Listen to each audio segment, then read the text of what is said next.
Hey guys, this is Blake and you're listening to the Three Hand Hunter channel.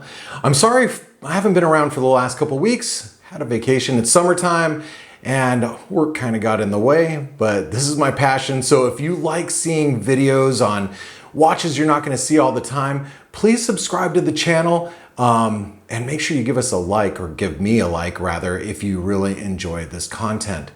Today we're going to talk about the Glycine Combat Sub. This watch I've owned for quite some time, and it's a really unique watch. It's a unique watch because it's a limited edition, but now it's kind of really limited because it was actually a collaboration with a company called Drop. Now Drop, or better known as, or also known as Mass Drop, is a company that they get orders for watches or pens or electronic equipment, and then they would go to the manufacturer with these huge orders and get better pricing on them. Well, they did a couple collaborations, and this one in particular they did with Glycine. I actually bought my first Glycine Combat Sub, which was a bronze one from Glycine. I ended up not keeping it, not because I didn't enjoy the watch. I did it because I was annoyed that I couldn't find a good 22 millimeter NATO with a bronze buckle. Call me crazy, call me a little weird. I guess I just like to be a little bit more matchy with my with my straps. I'm sure some of you can actually feel my pain when I say that. But I really wanted to share this watch with you because I enjoy this color scheme. So this is better known as the Drop Glycine Soda Sub. Now I call it a soda sub because it's a Pepsi dial, or a Pepsi bezel, excuse me. One of the unique features of this particular watch is the blue and red Pepsi dial with blue on top, and you know the bottom half being red. It is the Pepsi color combination, and they also make a Coke one, or made, excuse me, a Coke one. Drop had originally said they'd number the first 500. This is, I believe, back in 2018 or 2019. And guys, if you have anything you want to add to the comments of something that I'm saying, please do down below, because it's not only going to benefit myself, but also other viewers of this watch, especially in the future as people search for watches like this that become a little bit more rare and hard to find. It's already becoming a little bit more rare. It commands a little bit more of a price than your everyday Combat Sub, which there's a million different color combinations that you can find with this watch. I really like the watch, and I want to talk a little bit about the diameters and the measurements and whatnot. So this watch is a 42 diameter watch. It wears like a 41 or 42, and that's about the maximum that I tend to go on my wrist at 7¼ inches. The thickness of the watch, or you could say the thinness of the watch, is 10 point. Excuse me, here, let me go ahead and get this dialed in for you.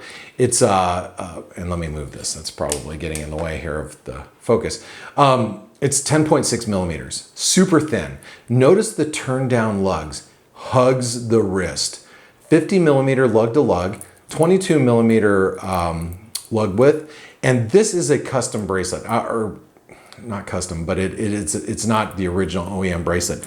This is the original OEM bracelet, which I'll talk about here in a moment. Now, the things I really like about the watch, let's talk about some of the specifics, and then I'll tell you what I like, and then a few things that I think need improvement, or I'd rather see. First of all, beautiful bezel. Notice it's stainless steel, or excuse me, aluminum. I believe it's aluminum insert, but it's got a great radiant around the bezel, which gives it that vintage vibe. I love it because of the dial markings, which is very reminiscent of that the bigger Swiss-made company. You know what I'm talking about. It does look like a Rolex, but it's not a Rolex, obviously. Applied indices, same dial. Indices there, lollipop hand, but that is a Mercedes hand if you look at a Rolex like a sub, right?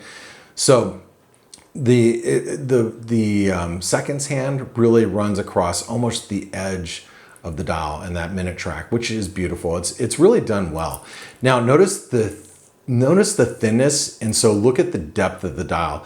You know, I watched this YouTube channel called the Timeless Watch Channel, and Osen, I believe, Osen, I say his name correctly. I'm sorry if I mutilated it.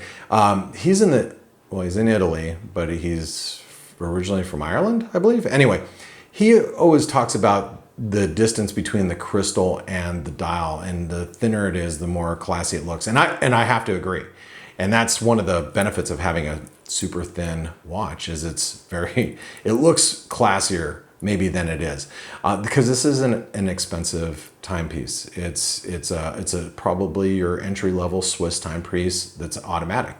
It really is, but it wears really well and it looks really good. Super classy watch. So we talked a little bit about the dial and the bezel. It is a 60 click bezel, and I'll rotate it for you. It's a little bit, it's not too hard to rotate, but you got this little knob here at the top that makes it easier to pull it around if you ever get stuck. But notice how thin the bezel is. That's the difference, right? It's a super thin bezel. I'm right-handed, so it's easier for me to do it this way. 60 click, very positive clicks for a 60 click. I like having a 120 click bezel. That's just a personal preference of mine on, you know, most dive watches, which I'll remove that here in a second.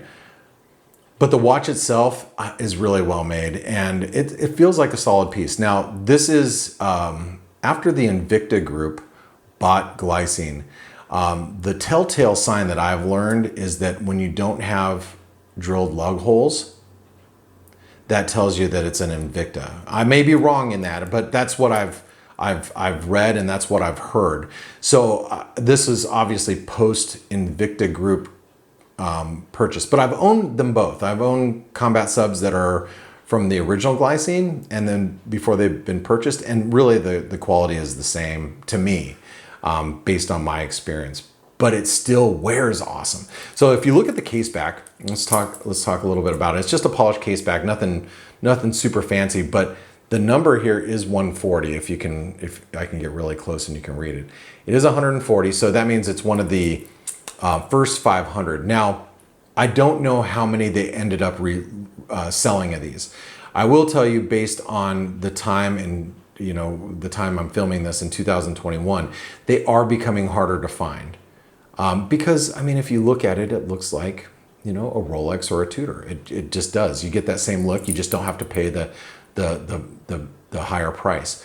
And in this specific watch, the time and the way this movement, it's the GL224, it's 38 hour power reserve. I believe it's a Sellita movement, if I'm not mistaken, or an ETA type of clone. This movement is probably one of my more accurate movements in my collection. It runs really well, as you would expect.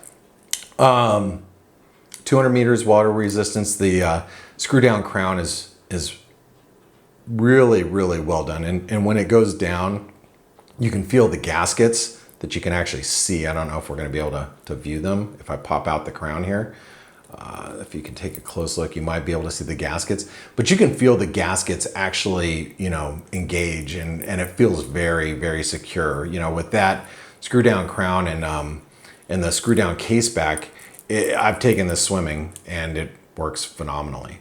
Now I'm going to put it on my wrist really quick, but I want to say this before I continue on. There are a lot of different Glycine Combat Subs out there. There's so many different colors, so many different color combinations and colorways that that you would be hard pressed not to find something that fits your style and what you're looking for. But I love two-tone bezels. I love Pepsi bezels. One of my original, my first Seiko was an SKX 009. It was replaced after I got this watch because I love the Pepsi bezel look. I'll go into a week or two period where I just want to wear a Pepsi bezel watch, and this one fits that bill for me. I really love the way it fits, and I'll share that with you here in a second. But I want to talk about a couple things I don't like about it. Notice the profile and notice that crown. See that crown? I like to wear the watch on a NATO because it helps push the watch, because it's so thin, it helps push it off my wrist so this doesn't dig into my wrist. I put it on the bracelet because I wanted you guys to see what it's like with the bracelet. Now, also, I like to wear it in the wintertime with this brown strap, which makes it look very much like a Tudor Black Bay, right? It gives it that look, but it's beautiful in the wintertime, all right? One of the dislikes is that crown. The crown guards are great because they protect the crown, but it sticks out kind of far. The other thing I say I don't like, I really do like the watch. A couple things that I wish they'd improve maybe. I know they're trying to keep this really thin, the bezel, but it is very thin. So it is a little bit more difficult to turn. Now, you either love them or you hate them. What am I talking about here on the dial? Well, it's actually on the crystal, the sapphire crystal. It's that, magnifier. I like magnifiers. This one, because I think it's more of my age, I prefer it because I wear readers at my age. But I really think this is a little smaller than the average one. So would I prefer that that magnification be a little bit bigger? I actually would. I know some of you are like, I just wish it wasn't there, or I'm glad that it's smaller. It's just a personal preference. But the watch itself, it wears really well. And let's talk about the bracelet really quick, okay? This is a same end links. These are solid end links, by the way, and they're female, which is really nice. That means the droop in the watch, look at the band. Look at the way it falls, okay? This is from the previous owner, because I bought this second hand. This bracelet came off an Orient. I'm not sure what model. The clasp is a generic milled clasp. I love wearing it on this bracelet. It fits perfect. It feels heavy. These are all solid. It's screw-in links. Love it. Okay. This is the original bracelet, the original Glycine bracelet. And the thing I don't like about it, it's got a double deployment clasp, which isn't bad. I don't mind those, but it's the stamped clasp. Maybe that's more Invicta-ish. I'm not sure since I've only owned a couple Invictas in my life. But the bracelet itself is made pretty well. It's just that stamped clasp. I'd rather, you can see it's perfect. So I'm just gonna leave it as such. This one, I'll wear it on a bracelet or on a NATO or on a leather. I think it's pretty versatile. And that's the good thing about this particular watch and this particular color combination that you're seeing. So let me go ahead and put it on my wrist. This is a Notice Avalon. I will do a review on this watch. It's a really, really nice, thin watch. And I'm gonna review it up against a turtle because it is very Seiko turtle-esque, but I love my turtles. So here is what the Glycine Combat Sub looks on my wrist. And that's a 7 1/4 inch wrist. And let me move this watch out of the way, down a little bit.